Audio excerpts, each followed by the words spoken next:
Here, you're given the opportunity to experience a significant realization, understanding how your thoughts arise, linger, and then dissipate, allowing you to recognize that you're not your thoughts. In this sacred space, you begin to perceive the flow of your thoughts. You notice how they come into your awareness, occupy your mind for a while, and then leave. This realization is transformative because before this moment, you may have been unaware of this cycle. You might have been immersed in your thoughts, believing them to be the entirety of your experience.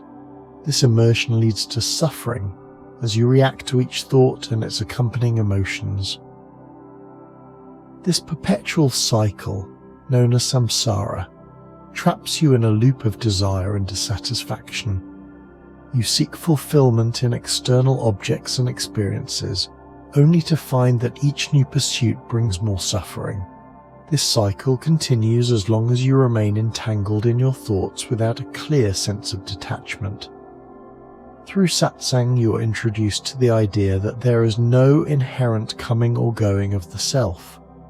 As you observe your thoughts, you begin to distinguish yourself from them.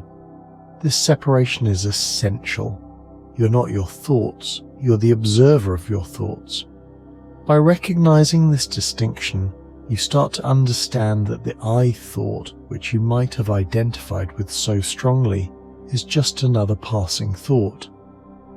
To deepen this understanding, consider the I thought as a river. The river starts from a source and flows toward the ocean. As it nears the ocean, it loses its distinct form and merges with the vast expanse of water. Similarly, the I thought arises from the self and, upon closer examination, merges back into the self. Initially, the river has boundaries and a defined path, but once it merges with the ocean, it becomes part of the ocean's vastness, losing its individual identity. This analogy illustrates how the I thought dissolves into the self, losing its separateness. Understanding this process involves observing where the I thought originates. The I thought has been with you for as long as you can remember, creating a sense of self that feels solid and unchanging. Yet, when you trace it back to its source, you find that it is simply a transient thought, like the river flowing into the ocean. The essence of the self is beyond this transient thought.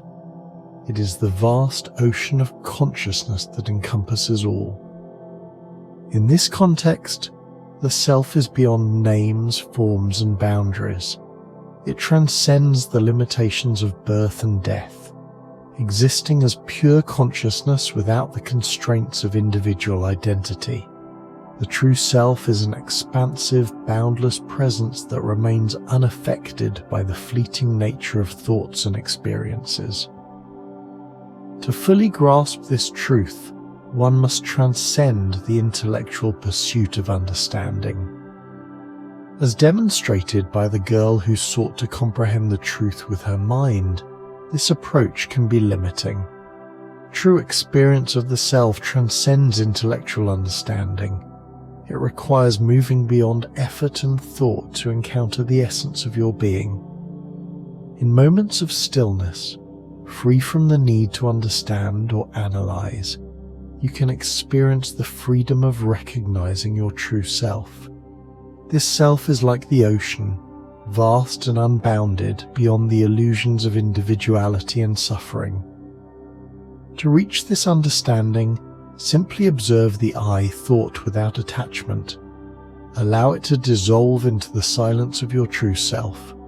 Embrace the quiet, effortless presence of your being, and you will uncover the liberation that lies beyond the constructs of the ego and the cycle of suffering. In this state of pure awareness, you're free from the limitations of thought and the cycles of desire and dissatisfaction, discovering the profound truth of your existence.